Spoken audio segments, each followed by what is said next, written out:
Welcome back to the GSMC Sports Podcast. I'm your host, Jeremy Lapidus. Today is Thursday, June 5th, if you were just tuning in.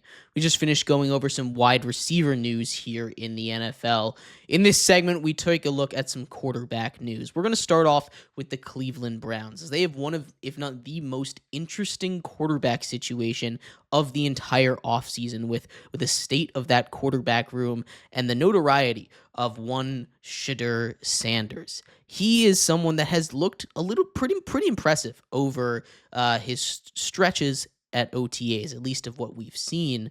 We'll talk about whether or not he's got a shot at that starting job. But before we do, remember, if you would like to be an even bigger part of the show than you already are, all you need to do is go to gsmcpodcast.net. Or if you're on YouTube, you can use that super chat feature. If you do either of those two things, a message should pop up on the bottom of the screen for you, me, and everybody else around the world to see. If you do have a burning question about sports, anything at all that you would like to ask, go and throw that in the comments. Throw it in the chat. I will get to it as soon as I possibly can. I appreciate everybody so much for sticking around, talking some sports with me here on a beautiful Thursday, June 5th.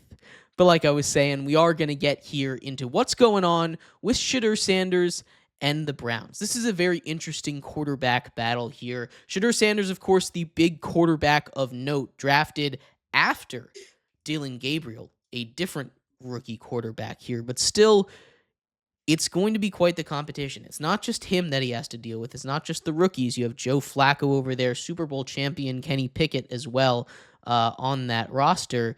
None of those guys really on paper seem to stand out from each other. Of course, big name in Shedeur Sanders. Is that enough for him to get the job? What are the odds, the chances here, Nolan, do you think that he becomes the week one starter? Or where in the depth chart do you think he ends up after the offseason is done? Yeah, so I actually talked about this on my show when we did the individual shows a few weeks ago, and I had my list was I had Joe Flacco starting week one. Then I had through OTAs. I thought that the Browns would either start who I thought was better, Gabriel or Shedeur at the 2 or 3, the quarterback 2 or 3, and then Kenny Pickett the 4. I just don't see Kenny Pickett just being in contention at all. But I do believe Joe Flacco will be the starter. Obviously, he was there with them 2 seasons ago, and he won them a plethora of games. He won them enough games to where the Browns were still playing competitive football towards the end of the season. And even though they didn't make the playoffs, they were still, like I said, they were still playing good football behind a really good quarterback who no one really saw playing well. He was there for his, just kind of be a vet option, trying to fill in spot. He was just the fill-in quarterback while Deshaun Watson was healing. Deshaun played pretty poorly. They put Joe Flacco back in, and they realized this guy's legit. And then they let him walk, went to the Colts, and now he's back in Cleveland. And that's why I believe he will be the week one starter, just so, they can still let Shedeur or Dillon Gabriel kind of feel the ropes, I guess you could say. And then, throughout the season, if Joe Flacco starts to underperform, then they put in either Shedeur or Dillon Gabriel, who they believe will be the better quarterback at the time of those two, which I honestly do believe will be Shedeur. I think he was a better quarterback in college. He wasn't a Heisman contender like Dillon Gabriel was, but if you put Shedeur on that Oregon team, he'd probably be a Heisman contender as well. But I mean, it's going to be either between Dillon Gabriel or Shedeur for the second string position. But I believe Joe Flacco will be the starter by week one. I think he's just too experienced to not be quarterback one, at least for the first few weeks, to kind of get those Browns players on their feet. Yeah, I'm right there with you, Nolan. Honestly, I think Joe Flacco will win the starting head coaching job, and I think Shedeur Sanders could fill in as a backup, really. Dillon Gabriel's phenomenal. Obviously, a great quarterback. Came out of Oregon, was there for a while. Was played with Bo Nix while he was there as well. But I think the key factor in this one, I think, is going to come down to Kevin Stefanski. Joe Flacco played with Stefanski when he was with the Browns a couple years ago as well. So I think that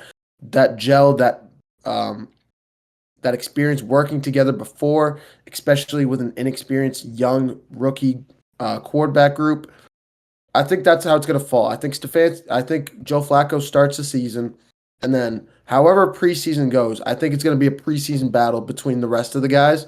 I think it's going to be either Gabriel or Shedeur. I think Shedeur will get the 2 spot, Gabriel at the 3, and then Kenny Pickett at the 4. Unfortunately, I know Kenny Pickett has a couple years of experience, but just think about Kenny Pickett back in the day with the Steelers. That was just a one and done kind of guy, and I think it's a similar situation with the Browns. Yeah, it's a very interesting situation. I've heard a couple different conflicting reports. One of them I've heard is it's kind of 2 separate competitions. The starting quarterback battle is between Joe Flacco and Kenny Pickett, and the backup quarterback battle is between the 2 rookies, and Dylan Gabriel and Shedeur Sanders. I've also heard that Shedeur Sanders is blowing Dylan Gabriel out of the water at OTAs. It's going to be a very interesting offseason to navigate, not just because of the not clear-cut picture of the 1 through 4 ranking in that quarterback room, but also because of the notoriety of Shedeur Sanders. It makes it really tough to make these non-biased, just strictly football decisions if you have us talking about Shedeur Sanders, even though potentially he's a 4th-string quarterback. He was a 5th-round pick.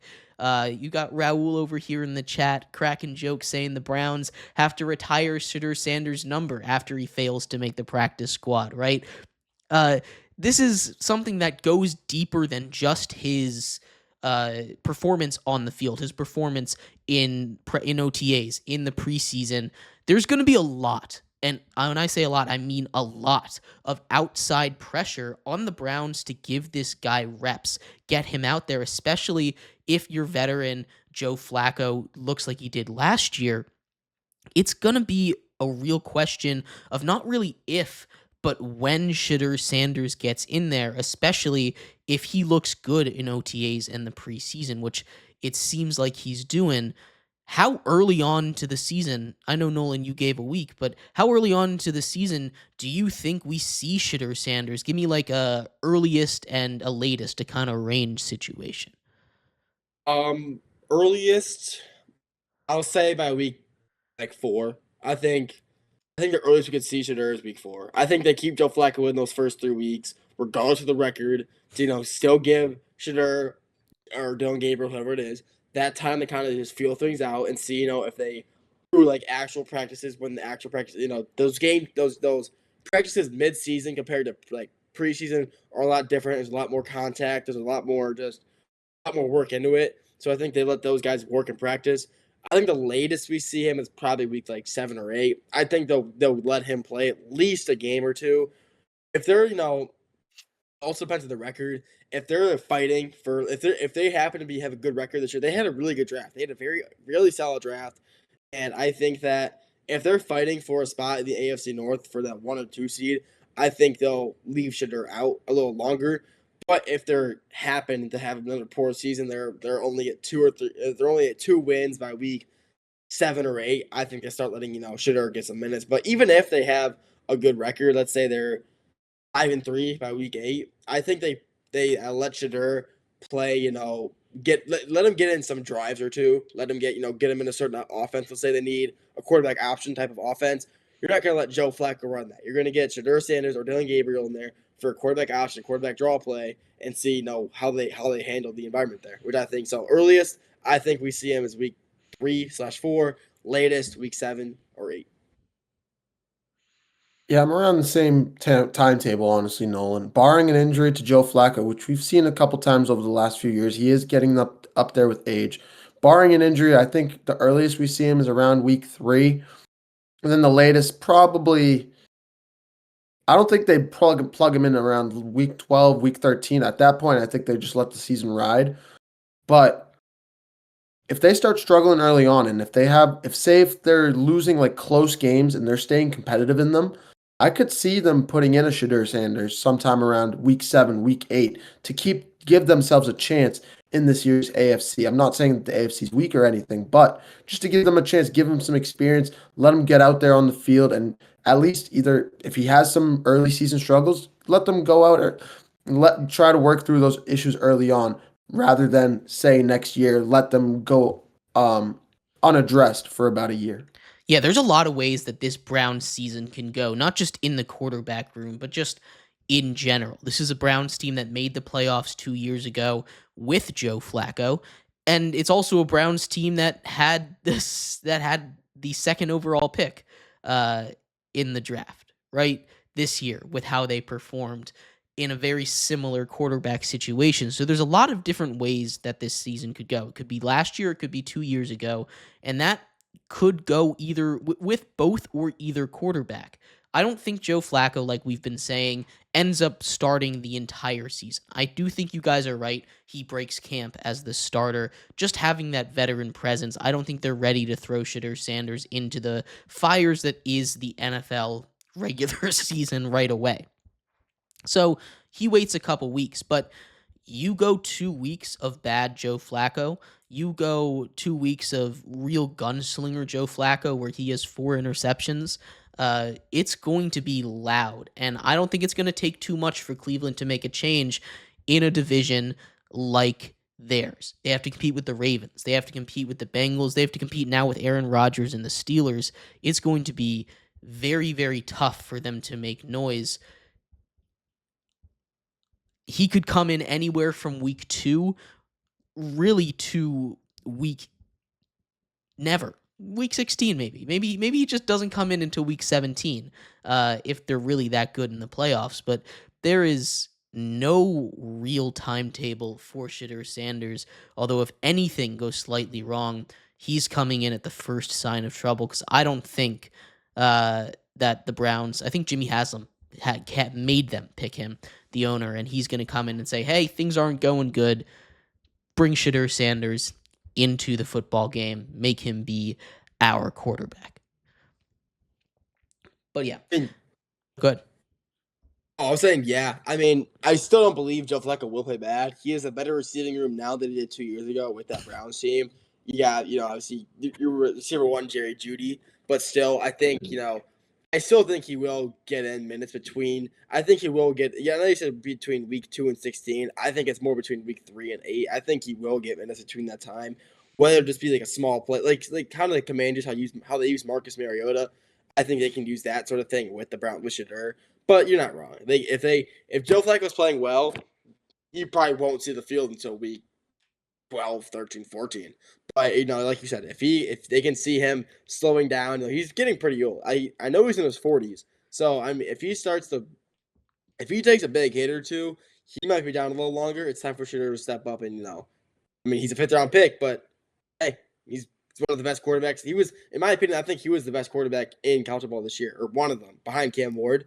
So him being a 5th round pick is still surprising to me. But I mean, if they need him to, I think he'll be able to step up and make some big time plays if needed. Yeah, absolutely. But he's not the only quarterback that has his fair share of competition this offseason. Indianapolis has their own interesting quarterback dynamic to figure out between Anthony Richardson and Daniel Jones. Anthony Richardson goes down with a shoulder injury, is not currently there. The same shoulder he had to have surgery on his rookie season. He is really on thin ice right now. We'll talk about how this is going to affect him, if he's really ever going to get another shot in his career, if he can't be healthy to start out this season. We'll be right back here on the GSMC Sports Podcast.